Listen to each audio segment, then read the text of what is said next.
Nice to meet you. Me too. Thank you very much. Welcome to our conference. I will do a brief introduction about yourself and your presentation. I think I didn't spell wrong your name. Yeah, my name is Rayya. Rayya, okay. Okay, I would like to introduce the Dr. Rayya.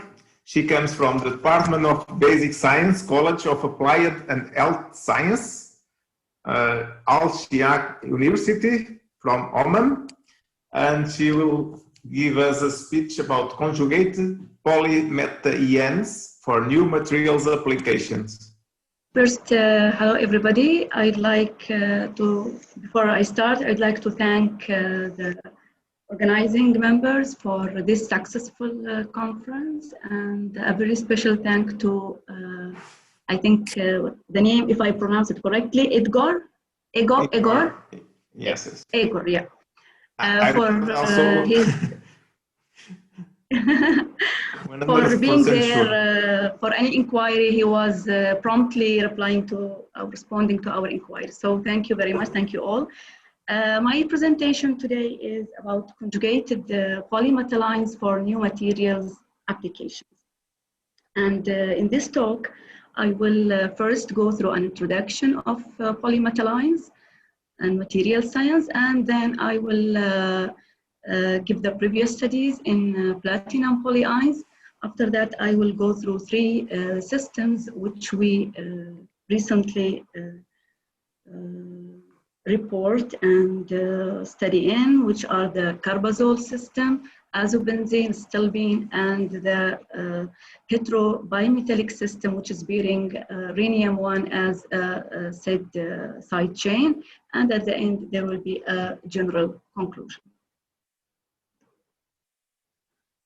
Material science, it deals with the design and the synthesis of new materials, and we usually use synthesis and chemical characterizations, physical measurements, and theoretical studies to forge a link between the synthetic and the natural materials. Broadly speaking, this type of or materials research is carried on metals, ceramics, semiconductors, polymers, composites, and biomaterials. We are interested most in these polymers, and especially in conjugated polymers.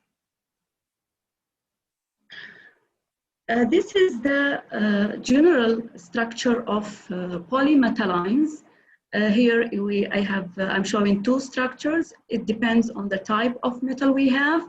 So the one which is in the right is for 8 to 9 metals, while the one in the left is for group 10 metals. So in both systems, or in both schemes here, we have two parts. Here, this one is metallic part, or metallic moiety, which has the metal, and there is L groups which represent the auxiliary ligands. This is the metallic unit, and on the other side we have this organic moiety, which is composed of R here, letter R, which represents the spacer groups, and there is alkynyl units also in order to have this conjugated system. This type of, and here this is the N, which is the degree of polymerization, and it can be 100 and so. This type of polymers, or we call them polyions, they have many features, and one of these features, or the most important feature, is the synthetic flexibility. This type of materials have a lot of synthetic flexibility because we can change the metal. The metal can be, for example, here, it can be any metal of group 10. It can be a platinum, it can be palladium or nickel. Here, the R group also can be any aromatic. It is any conjugated spacer. It can be aromatic, it can be heteroaromatic like thiophene, pyridine, or for example, it can be bipyridine, as we will see later in this talk. Another thing, we can also change this L group here, which are bonded to the metal. Also, this can be changed. This can be, for example, it can be like alkyl phosphines, arzines, or carbon. This type of materials are very soluble. They now the presence of this L here, L groups, increase the solubility of these materials, and of course, once they are soluble, they are also processable. They can be processed, and they can be, for example, we can process them in thin films for analytical and physical measurements. They have high molecular weight, and as I said here, this N can be 100 and so it has a high molecular weight with a high thermal stability and with novel optoelectronic properties, so they can be used in optoelectronic devices. Now, by having a heavy metal in as the M in the previous structure, if I have a platinum, then we call this platinum polyines. And here it's platinum 2 metal. So by having such a heavy metal in the structure or in the system, then we will be able to study also the transitions from triplet or emission from triplet states. By having only organic system, a pure organic system, we can only measure the fluorescence. However, by having this metal in the system, as a platinum, for example, then intersystem crossing will take place, and so we can also measure the phosphorescence, not only the fluorescence. So having the metal in the backbone, it populates both singlet and triplet states. Due to this properties, this type of materials, the platinum polyines or polyplatinines, they are applicable in light-emitting diodes, in solar cells, and nonlinear optics. Here, these are some examples of reported materials, platinum polyines, of these different applications. Now, usually the first step in our work, we synthesize the precursor ligands. And then we use this precursor ligands, which here, where they are, we call dibromo or diiodo ligand. Then we use this in producing the acetylide protected and de-protected ligands in a multi-step reactions. So by reacting the ligand precursor with the trimethylsilyl in a cross-coupling reaction, which is in presence of amine solvent and THF, we synthesize by this, we produce, we obtain the ditrimethylsilyl ligand, which is shown here. And then from this, we're reacting it with the strong base like KOH. Then we, in presence of methanol and THF, here, of course, it is done at room temperature and aerobic conditions. However, the cross coupling is done in inert conditions. So by having this diterminal acetylene ligand, then we can now synthesize the polymers or the platinum polyine, since I am using here the platinum as my metal. Then by reacting this ligand with the platinum salt, as it's clear here, we have the platinum salt with 2 chloride units, means it's open from 2 sides. Having the L here as the tributyl phosphine, we usually use the tributyl phosphine for the polymers.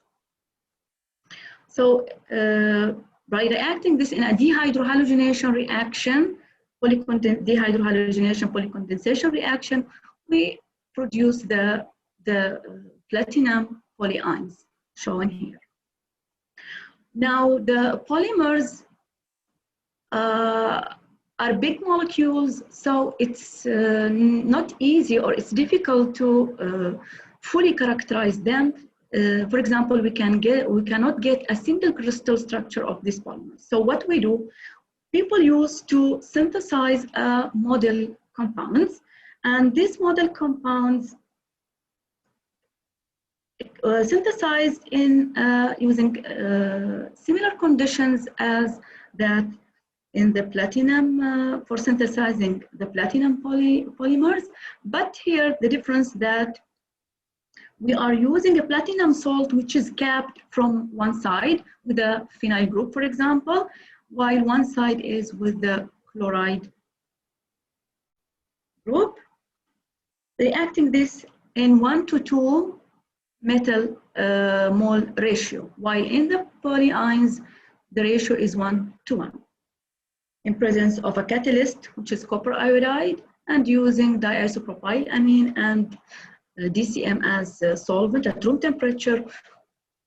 So this is the model compound which we use, and we call this diene because we have two metal centers, two platinums, and in the middle is the spacer group. Now, model compounds are building blocks for the polyions, and so they are, because they are not that much big, so they can be crystallized, and so they can be analyzed or characterized by X-ray crystallography. So by studying the crystal structure, here is an example of a crystal structure. So by studying the crystal structure of the model compound, and this model compound here is a mononuclear. We have different types of model compounds. We may have a dinuclear, means you have two metals, and in the center you have the spacer group, or you may have in the middle the metal in the center and the spacer groups as outer groups or surrounding the metal. So this is an example of a mononuclear model compound. So by studying the crystal structure of this model compound, then this can help us in explaining the morphology of the polymers.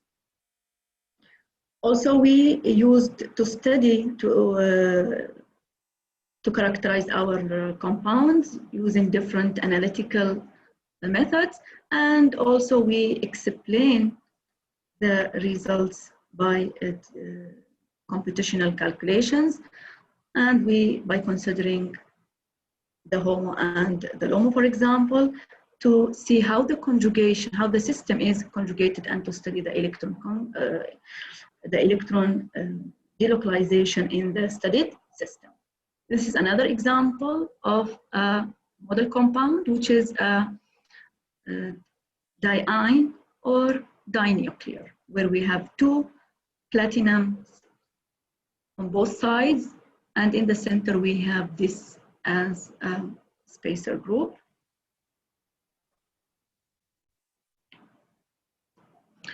Now, having the spacer group, which is aromatic or heteroaromatic, means having this organic system and which is bonded to platinum group. Then here we are making the use of a donor acceptor property. So by looking at these systems, for example, we have by having different spacers, now we have different spacer groups which are different in their donor and acceptor properties. So it depends on the spacer group. So the platinum unit can be, or the platinum ion can be a donor, or it can be acceptor, depending on the type of spacer group used. So by looking at this optical absorption and the emission spectra, it's clear that by going from the 31 spacer to 34, there is a decrease in the energy, means there is a red shift in the emission and absorption properties. This indicates that by changing the spacer group, we can affect or we can fine-tune the properties of the studied system. This is the platinum diines, the results of the platinum diines, and if we compare these two, you will just see that they are almost similar, but the difference is the polyions show more redshift, means there is of course more conjugation because you have a polymer, means you have repeated system, so you have of course more an indication of more electron delocalization and or conjugation.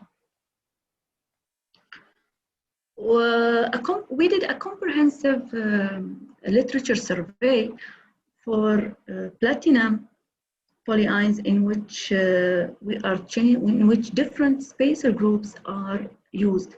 So platinum is there, the L group is the same, but we are changing the people that are changing the spacer group only. And by doing this comprehensive study, we found that changing the spacer group by changing the effect, for example, of enhanced by conjugation, the properties can be changed. So for example, by using system in which, or we call this oligothiophene, in which we go from one thiophene to two, which is bithiophene to terthiophene, the properties or the optical properties changes as shown here. So by having a system or a spacer group with 3 thiophene rings shows a smaller band gap compared to the one with 2 or 1 thiophene ring. So that means that you can increase the conjugation by increasing the number of rings in the system. Another way to also affect the properties is by using fused rings.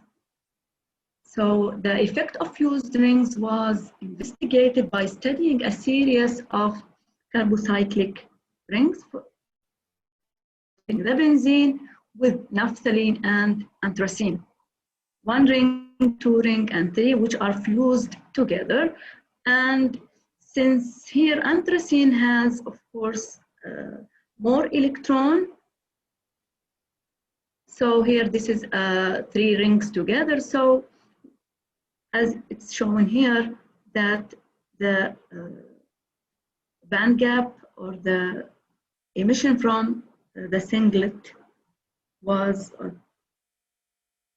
red shifted as it's shown here. By going from the benzene to naphthalene to anthracene, there is a red shift in the properties. So here we can get a different application. By changing these properties, we may also get different application.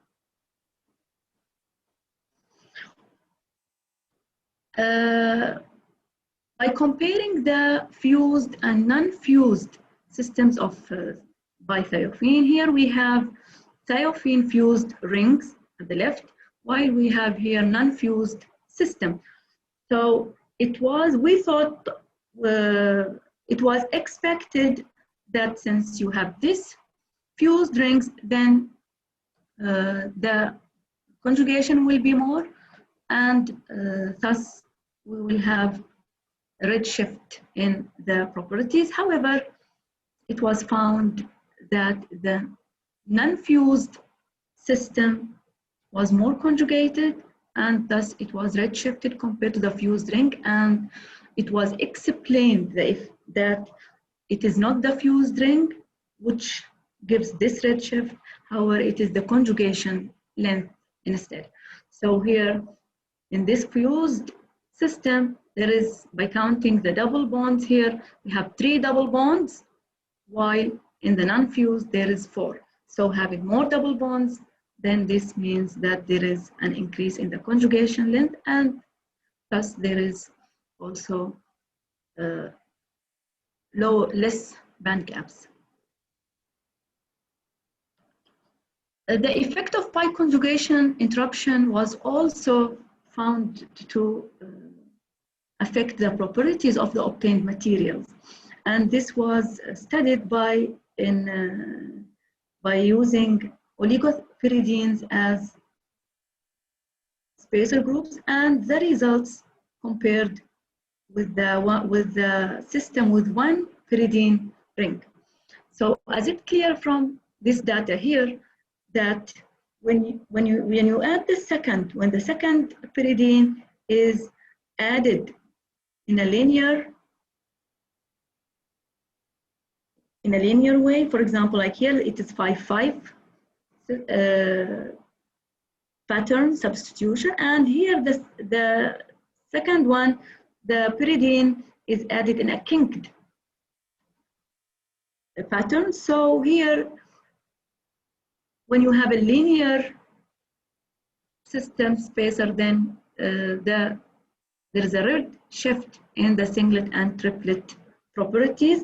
However, by going to the kinked spacer, then this means that there is an interruption. The conjugation was interrupted, so this gives a higher triplets. And here the singlets were not observed in this study.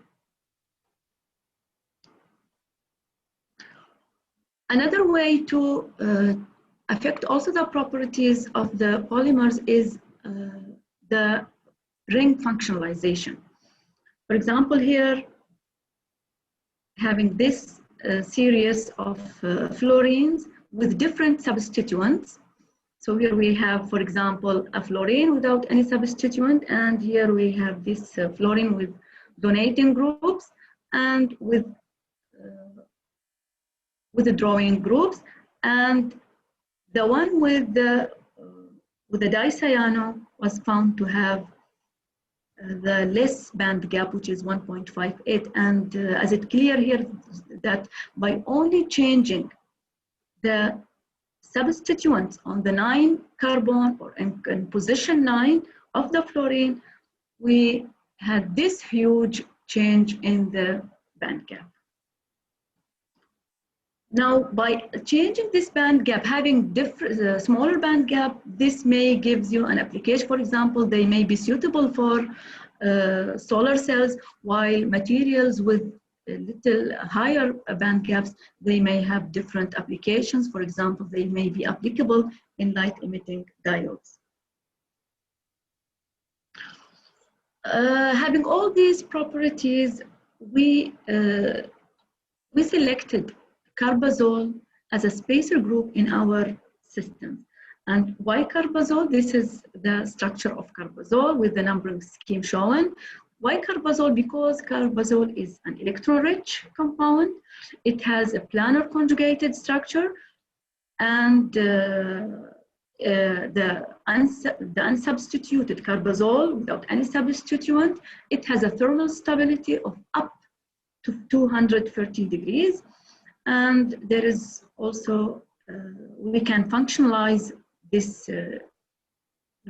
unit on carbon 9 or position 9, which is shown there. And these materials, the carbazole compounds, are well known as blue emitters, and they are used in light emitting diodes. So we thought that by having carbazole as a spacer group in our systems, and we selected to add the acetylene group through the 2,7 here, by adding the acetylenes through the 2,7 carbons, and also 3,6. So we have this pattern of substitution, 2 patterns of substitution, 2,7 and 3,6. So we thought that by having this type of spacer in platinum, incorporated into platinum polyions, to have materials that are good candidates for light emitting diodes. So the first step was to synthesize. So we started synthesizing our ligands first, of course. We synthesized the ligand and the ligand precursors, and then the acetylide ligands, diacetylide ligands, and then finally to the polymers. And of course, we have the model compound, the diene as a model compound. Here, this is the crystal structure of our model compounds. This is of the one with the 2,7, and this is the 3,6. So here we have this as our spacer groups, and we also have the same, but in which the N is functionalized with ethyl to ethyl hexyl unit. Usually we do this to increase the solubility of alkyl. We use the alkylation to increase the solubility of our materials. Now, of course, all new materials, synthesized ligands and materials have been characterized by NMR, IR, and all this confirmed the formulation of our compounds. We also studied the materials by the absorption of the optical absorption of our materials, and here it is clear from this. This is TMS, means this is the first one is for the ligands, the middle for the model compound, and the last one is for the polymers, which is with the symbol P. So by comparing the ligand with the dimer with the polymer, it is clear that there is a red shift in the absorption spectrum. So by going from the ligand to the dimer to the polymer, there is a red shift, and this is of course due to the increase in conjugation.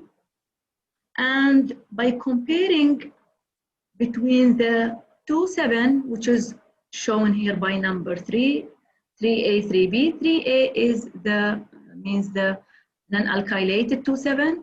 The 3B here, the B is the alkylated 2,7. Then here the 3,6 non-alkylated, and the fourth column is for the non-alkylated 3,6.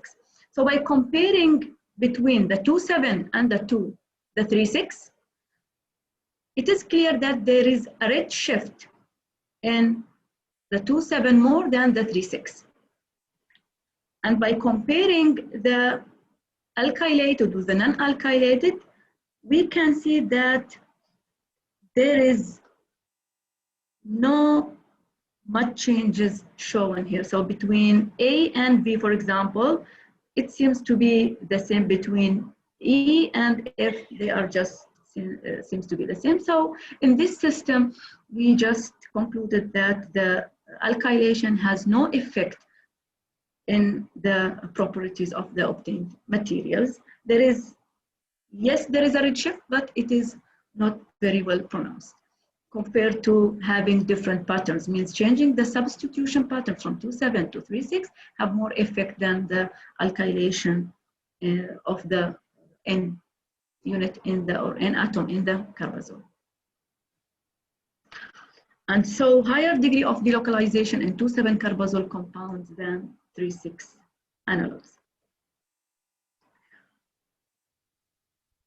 Now, if we want to explain why we have this red shift, why it is more delocalized, the 2,7 compared to the 3,6, by looking to the 2,7, it is clear that we have a complete delocalization, or complete electron delocalization. However, in the 3,6, the complete, by looking here, the complete delocalization is not possible without forming this pentavalent carbons. means we'll form these carbons here, we'll have 5 bonds, and this is not possible, of course. So this is, of course, not possible. This means it is not a good or a correct explanation.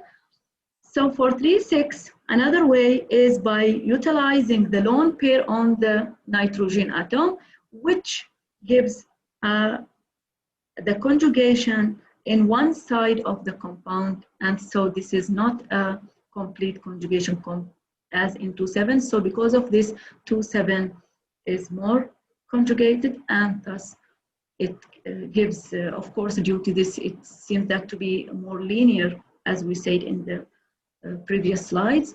So this gives, of course, this good electron delocalization, and thus the redshift was observed in the optical absorption properties. These results are confirmed by DFT calculations, where by comparing the absorption spectra, the experimental and the, here we have this experimental and the calculated one, there is a good agreement between them. Of course, there is little bit differences, and this is due to the, as it's clear, we have experimentally there is, of course, certain, you are working in the, of course, with the materials, and in calculations, there is some assumptions taken place. And by looking to the HOMO and LOMO of the model compounds of the 2,7 and the 3,6, here it is clear that the HOMO of the 2,7, which is shown here by M3, is more conjugated. The conjugation is in the carbazole units, and also with the metal. So it's the metal and the carbazole unit, the spacer units are delocalized. So this is our first system. Then we tried, this is for carbazole, we also tried another spacer group, which is the azobenzene. By having meta and para azobenzene, azobenzene is structure is shown here, and it is a well-known photoresponsive chromophore, which undergoes cis-trans or geometrical isomerization, photoisomerization, photo and thermal isomerization. And because, so due to this, the materials with azobenzene are thought are having this photo switchable properties. So they thought they are used as photo switchable smart materials. So by having azobenzene itself is a photoresponsive. So it shows this cis-trans isomerization. So we want to control this so that we can control this isomerization. So we thought by adding this acetylenic units in the para and meta positions of the NN group here, the azo unit. So here we prepared our polymers. Yeah, Rayya, you need to finish soon. Okay, I have how many? You are under the limit. You have 2 minutes. Okay. Then here we prepared our compounds, and also we use the functionalization here. We're using the alkyl group to increase the solubility, and here we confirm the structure by the crystal, by having this crystal structure of the model compounds. The photo, in order to study the isomerization, we undergo the photo irradiation experiment, in which we irradiated the solutions of the polyions, ligands and polyions using UV lamp, and this is what we found, and we found that ligands And to limited extent, the platinum polymers have shown this photo-induced isomerization. As it's clear here, it's more in the ligands. And the reason why we couldn't see it in the platinum polymers, this is because of the high energy here, either in the cis or in the meta or the para. The high energy, of course, it's very stable, the para one, so it stay in the trans instead of going to the cis. We replaced the azobenzene with stilbene, and what we found is again the same, but here we have due to less energy, little bit the photoisomerization was better, but still it is not as we wish. These works have been already reported or published in inorganic and Dalton, inorganic chemistry and Dalton transaction. So I will this is my third system, I will skip this one. So in conclusion, in order to have a good system, good polymers for a certain application, then we need to select our spacer groups. Means the smart selection of the spacer group is an important issue in this type of materials. Thank you very much. I would like to thank Sharqiyah University, Sultan Qaboos University, Bath, University of Bath, and the Ministry of Higher Education, Research and Innovation for funding and support. Thank you very much. Thank you very much. Thank you, and sorry. Dr. Rayya, by this really nice presentation. You have time for just a really fast question because we are under schedule. Okay. Let's see if the audience has a question. I can do a question for you. In terms of applications, what are now the current applications of these materials with such interesting optical properties? Yeah, as I said that these materials, they have, we are tending to increase the electronic conjugation, so they are very important in electronic applications and optoelectronic devices, for example, solar cells. Now, we are, of course, doing our best to have, for example, by using the carbazole, we were aiming to have materials which are applicable in light-emitting diodes, okay?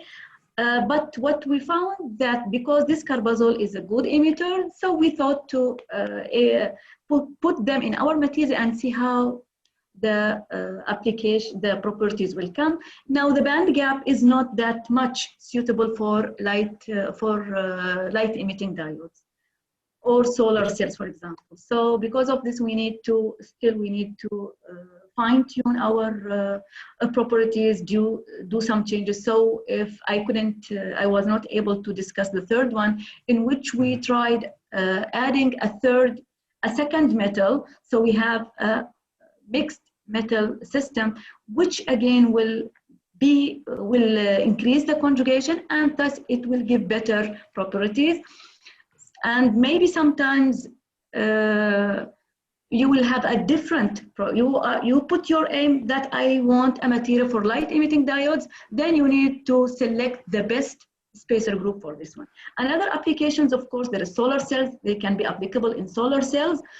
As I told that, as I gave an example of a material which was found to have a smaller band gap, which suits the solar cells, and it gives a PCE or polar which is around now we reached around 7%, I think.